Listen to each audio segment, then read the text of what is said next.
Assalamualaikum warahmatullahi wabarakatuh. Hai, apa kabar semua?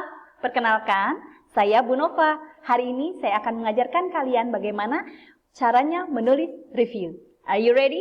Let's go! Teknik menulis review itu ada 4.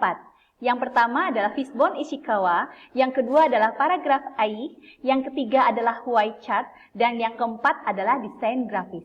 Hari ini saya akan mengajarkan kalian 3 teknik untuk menulis review. Yang pertama adalah Fishbone Ishikawa, yang kedua paragraf AI, dan yang ketiga why chart.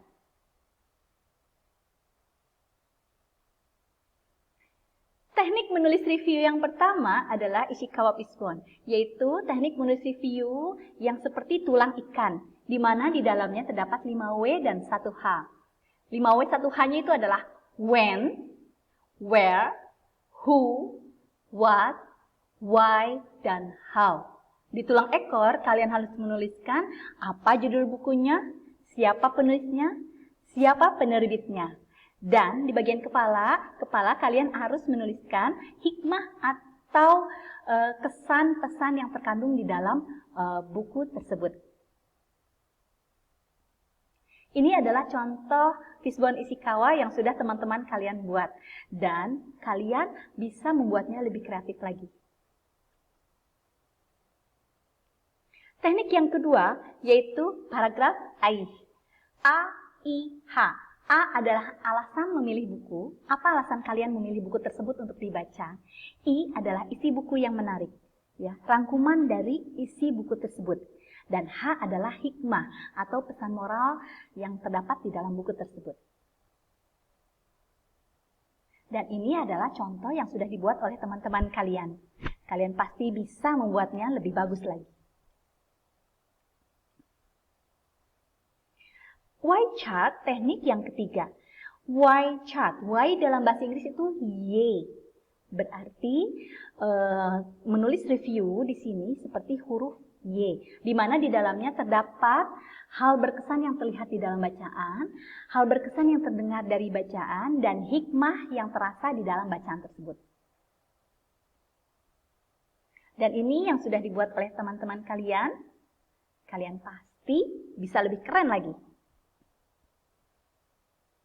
Kita coba membuat review yuk.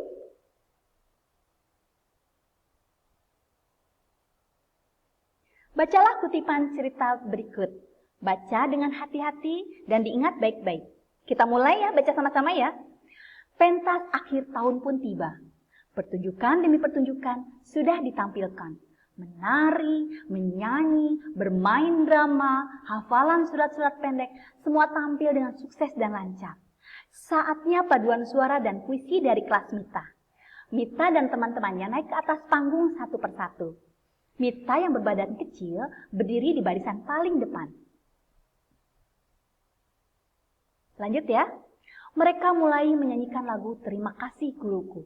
Di pertengahan lagu, Mita mulai membacakan puisi. Baris demi baris Mita membacakan syair puisi tanpa melihat teks. Semua merasa tertegun karena Mita yang memiliki keterlambatan dan kesulitan dalam mengingat ternyata mampu menghafal puisi. Hingga sampai pada bait terakhir, selamat tinggal guru terhebatku. Tanpa diduga, Mita sambil berderai air mata mengatakan sesuatu di akhir puisi tersebut. Aku sayang ibu guru. Hal itu spontan membuat Bunda Mita, Bu Hana, dan semua penonton menangis. Mendengar ucapan Mita, tanpa pikir panjang, Bu Hana langsung ke depan panggung dan memeluk Mita sambil berderai air mata. Sungguh pemandangan yang sangat mengharukan dan tidak terlupakan. Cuplikan tulisan Berlian di Antara Kerikil, karya Novana Kori.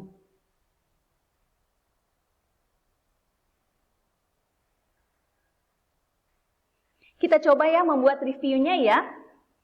Dari Ishikawa. Yang pertama adalah when. Musim, ketika, saat, tanggal, bulan, dan tahun, yaitu pada saat pertunjukan pentas akhir tahun. Dan yang kedua adalah where, itu lokasi, tempat tokoh, kejadian, dan sebagainya yang berhubungan dengan lokasi. Yaitu panggung pentas akhir tahun, betul. Nah, bagaimana dengan who? Tokoh yang terlibat, ada siapa saja? Oke, ada Mita, ada Bu Hana, dan ada Bunda. Kita lanjut ya. What? Kejadian-kejadian yang terjadi. Bunda Mita, Bu Hana, dan semua penonton menangis. Why? Mengapa itu terjadi? Mita yang memiliki keterlambatan dan kesulitan dalam mengingat mampu membacakan puisi dengan mengharukan. How? Bagaimana tokoh melakukan hal itu? Mita sambil berderai air mata mengatakan sesuatu di akhir puisi tersebut. Aku sayang Bu Guru. Kita lanjut ya. Nah, kesannya di situ adalah dengan usaha yang sungguh-sungguh kita akan mampu melakukan suatu pekerjaan. Itu pesan moralnya. Dan di akhirnya, judulnya buku tersebut adalah Berlian di Antara Kerikil.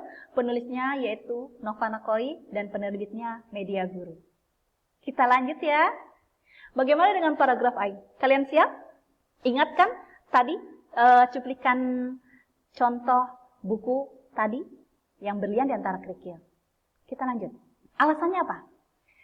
Salah satu contoh di sini adalah alasan saya memilih buku ini untuk dibaca karena buku ini bacaannya sangat ringan. Judulnya menarik untuk dibaca sehingga penasaran dengan isinya. Itu bisa dijadikan alasan. Isi bukunya. Pada saat pertunjukan pentas akhir tahun, Mita yang memiliki keterlambatan dan kesulitan dalam mengingat sesuatu mampu membacakan puisi dengan mengharukan. Mita sambil berderai air mata mengatakan sesuatu di akhir puisi tersebut, aku sayang Bu Guru. Hal tersebut membuat Bunda Mita, Bu Hana, dan semua penonton menangis. Bagaimana hikmahnya? Ya, hikmahnya memiliki kekurangan dalam diri bukan merupakan penghambat. Mita contohnya dalam tokoh buku tersebut mengingatkan kita untuk selalu berusaha meski memiliki kekurangan. Dengan usaha yang sungguh-sungguh kita akan mampu melakukan segalanya. Nah, bagaimana dengan teknik yang ketiga? Why chart. Kita coba. Yang pertama adalah what I see. Apa yang dilihat?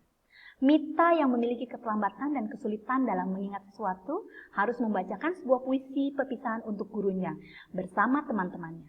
Mita harus mempersembahkannya di hadapan Bu Hana, bundanya, juga seluruh penonton. Sekarang itu yang what I see, apa yang terlihat. Sekarang what I hear, apa yang terdengar. Pada saat pertunjukan pentas akhir tahun, Mita mampu menghafal dan membaca puisi dengan mengharukan. Mita sambil berderai air mata mengatakan sesuatu di akhir puisi tersebut. Aku sayang Bu Guru. Hal tersebut membuat Bunda Mita, Bu Hana, dan semua penonton menangis. Itu what I hear. Sekarang selanjutnya, what I feel, betul. Dengan membaca buku tersebut, dapat mengingatkan kita untuk selalu berusaha meski memiliki kekurangan. Dengan usaha yang sungguh-sungguh, kita akan mampu melakukan segalanya. What I feel, good job. Pintar sekali semuanya ya. Kita lanjut. Bagaimana? Mudah kan? Anak cerdas pasti bisa. Nah, tugas kalian, anak yang cerdas adalah yang pertama, membaca satu buku cerita. Buku cerita ya, ingat ya, boleh buku cerita jenis apa saja. Silakan kalian untuk baca di rumah. Dan yang kedua, mencoba membuat satu review setelah selesai membaca satu buku cerita. Dimulai dari review yang pertama, yaitu Fishbone Ishikawa. Untuk teknik menulis reviewnya bertahap ya. Ya, tadi mulai dari Fishbone Ishikawa. Setelah Fishbone Ishikawa kalian sudah bisa, kalian boleh lanjut ke paragraf A, mencoba paragraf A. Setelah paragraf A kalian bisa, kalian boleh lanjut ke why chart. Selamat mencoba ya. Sampai jumpa lagi. Wassalamualaikum warahmatullahi wabarakatuh.